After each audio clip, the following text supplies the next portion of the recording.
उत्तर प्रदेश की योगी सरकार में बदमाशों के हौसले इस कदर बुलंद है कि आम तो आम अब खास लोग यानी बीजेपी नेता भी सुरक्षित नहीं रह गए हैं। एक ऐसी ही घटना रायबरेली से सामने आई जिसमें बीजेपी की पूर्व महिला जिला अध्यक्ष व बीजेपी से सदर विधानसभा प्रत्याशी रही अनीता श्रीवास्तव की गाड़ी पर दबंगों ने न सिर्फ हमला बोला बल्कि ड्राइवर से असलहे के दम पर मारपीट की और बीजेपी नेत्री से भी धक्का मुक्की कर जान से मारने की धमकी दी। रायबरेली के मिल एरिया थाने में न्याय की आस लगाए बैठी बीजेपी नेत्री और को गौर से देखिए, इनका नाम अनीता श्रीवास्तव है और ये पूर्व बीजेपी महिला जिला अध्यक्ष के साथ साथ सदर विधानसभा से प्रत्याशी भी रह चुकी हैं। बीजेपी नेत्री का आरोप है कि वह निमंत्रण में छजलापुर गई थी। जैसे ही उन्होंने गाड़ी रोकी, पहले से इकट्ठे 20 से 25 दबंग युवकों द्वारा गाड़ी में लगे बीजेपी के झंडे को हटाने की बात कहने लगे। जब ड्राइवर ने मना किया तो असलहों से लैस दबंगों ने पहले ड्राइवर को पीट दिया और जब बीजेपी नेत्री बीच बचाव करने पहुंची तो आरोपियों ने उन पर न सिर्फ पिस्टल तानी बल्कि जान से मारने की धमकी देने लगे।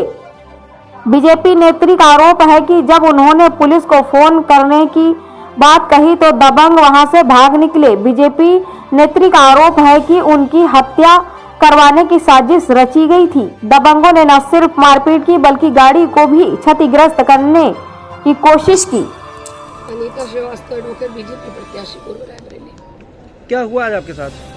आज मैं तिलक समारोह में गई थी। वहाँ पे जैसे ही मेरी गाड़ी खड़ी हुई, कम से कम 50 लड़के मेरी गाड़ी घेर लिए। मैं जैसे उतर के बस जरा सा आगे भीड़ बढ़ी, सब हमारी गाड़ी को घेर लिए और हमारे ड्राइवर को खींचने लगे। कहते भाजपा का झंडा लगा घूमेंगे, अब भाजपा का नहीं चलेगा, भाजपा का झंडा निकाल, भाजपा का झंडा निकाल, इस तरीके से बदतमीजी करने लगे। फिर उसके बाद हमारे ड्राइवर को बहुत कायदे से गाड़ी से खींच के सब लात घूसों से मारने लगे। मैंने जब जैसे ही उसको छुड़ाने का प्रयास किया, सब पिस्टल कट्टा सब असलाह से लैस थे, सब कट्टा निकालने का प्रयास किया। मैं किनारे हट गई और मुझे भी कट्टा से फायरिंग करने का मारने का प्रयास किया। मैंने कहा मैं एसपी को फोन कर रही हूँ, मैं एसपी को फोन कर रही हूँ, तो धीरे धीरे सब किनारे होने लगे। ड्राइवर को हमारे बहुत मारा, हमारी गाड़ी पे काफी तोड़फोड़ करने का प्रयास किया, पीटा। पूरी आज हमारी हत्या की साजिश किए हुए थे, क्योंकि जैसे ही गाड़ी खड़ी हुई 50 लड़के हमारी गाड़ी को घेर लिए थे और सब असलाह से लैस थे। अब क्यों, किसके इशारे पे मेरी हत्या करना चाहते हैं, किसने इनको सुपारी दी मेरी हत्या करने के लिए, ये मुझे नहीं पता है। प्रशासन से मेरी मांग है कि किसने मेरी हत्या की साजिश रची है, ये उसके तक पहुंचे। क्यों और किस लिए मुझे मारना चाहता है, क्योंकि आज जिस तरीके से हुआ ऐसा कभी नहीं हुआ। हमारी सरकार में हमें न्याय मिलेगा। मैं अपने मुख्यमंत्री जी से भी आपके चैनल के माध्यम से कहना चाहती हूँ कि आज जो मेरे साथ हुआ है, निश्चित किसके इशारे पे हुआ है, मेरी हत्या की साजिश थी। सब असलाह से लैस थे लड़के, 50 लड़के थे, 40-50 लड़के थे। मेरी गाड़ी चारों तरफ से घिरी हुई थी। मैं अगर किनारे हट ना जाती, मैं सीधे कप्तान साहब को फोन लगाने लगी, चाहे उसके डर से मैं जोर कहने लगी कप्तान साहब को लगा रही हूँ, तो पुलिस के डर के मारे ये लोग किनारे हटे। सब असलाह से लैस थे और मेरी हत्या करना चाहते, और क्यों करना चाहते ये मुझे नहीं पता। बीते 3 साल से आपकी सरकार है और इतने असलहे जितना कि आप बता रही 50 असलहे कहाँ से आ गए इतने असलहे? अब ये मुझे नहीं पता है कि कहाँ से ले आए। सब असलाह से लैस थे, क्योंकि जब मैं भीड़ में घुस गई और सब पिस्टल निकालने लगे तो मुझे लगा कि नहीं, लगता है कुछ गड़बड़ है। हम तो नॉर्मली सबसे वहाँ पे मुझे लगा कि ऐसा कुछ हो नहीं सकता, लेकिन निश्चित मेरी हत्या की साजिश रची गई थी।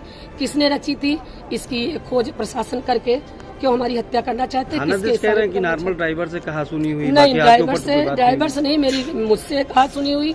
मेरी गाड़ी तोड़ने का प्रयास, मेरे ऊपर अटैक करने का प्रयास, सब पिस्टल निकाले लहरा के मेरी हत्या की साजिश थी। थाना अध्यक्ष तो झूठ थोड़े बोलेंगे? नहीं, अब थाना अध्यक्ष तो क्या पता है, हो सकता है ना पता हो सकता है ठीक से ना पता हो। मैं अभी तहरीर दूंगी तो आपकी सरकार ने मिशन शक्ति चलाया महिलाओं के लिए और आप लोग महिलाएं स्वयं सुरक्षित नहीं नेताओं, क्या कहेंगे? नहीं, सुरक्षित मैं इसीलिए मैंने फोन किया, तुरंत प्रशासन मौके पे पहुंचा है। ये हमारी सरकार है, इसीलिए प्रशासन तुरंत क्या घटना का इंतजार कराती है क्या? और निश्चित कार्रवाई होगी और जो दोषी हैं इसमें जेल जाएंगे। ये हमें हमारी सरकार से और प्रशासन चूंकि मौके पे तुरंत पहुंचा तो मिशन शक्ति है। लेकिन ऊपर शक है आपको? अब ये मैं कैसे बता दूं, जो ये आप लोग ये प्रशासन पता करे कि मेरी गाड़ी को क्यों घेरा, मेरी हत्या क्यों करना चाहता है, किसके इशारे पे करना चाहता है, ये तो प्रशासन पता लगाएगा।